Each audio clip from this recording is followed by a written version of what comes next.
शेत जमिनीच्या वादावरून सख्या भावांची कुऱ्हाडीने हत्या करण्यात आली। ही घटना शिरपूर पोलीस स्टेशनच्या हद्दीतील नंधाणा गावात घडली। आरोपींनी मृतदेह ड्रममध्ये टाकून बुलढाणा जिल्ह्यातील किनगाव पोलीस स्टेशनच्या हद्दीतील दुसरबीड नजीकच्या खडकपूर्णा नदीमध्ये फेकून दिला। या प्रकरणी किनगाव पोलिसांनी 2 आरोपींना अटक केली। ॲडव्होकेट रघुनाथ आत्माराम गवळी वय वर्ष 36 राहणार नंधाणा बेपत्ता असल्याची तक्रार त्यांच्या आईनं 5 नोव्हेंबर रोजी शिरपूर पोलिसांमध्ये दाखल केली होती। दरम्यान 8 नोव्हेंबर रोजी खडकपूर्णा नदीमध्ये अज्ञात इसमाचा मृतदेह आढळून आला।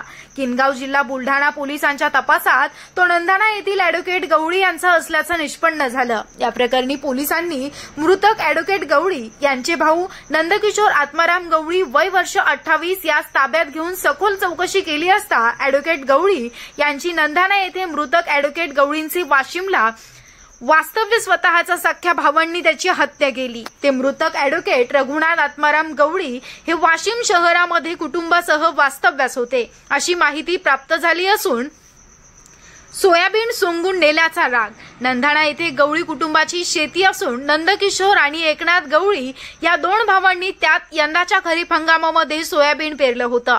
त्याचा सर्व खर्च देखील त्यांनीच केला।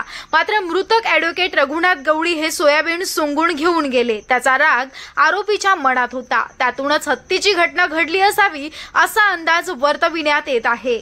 राहत्या घरी हत्या करून मृतदेह खडकपूर्णा नदीमध्ये फेकून दिल्याचं त्यानं तोंडी जबाब सांगितलं। या गुन्ह्यात ॲडव्होकेट गवळी यांचा दुसरा भाऊ एकनाथ आत्माराम गवळी वय वर्ष 30 याचा देखील समावेश असून त्याला पुणे येथून अटक करण्यात आली आहे।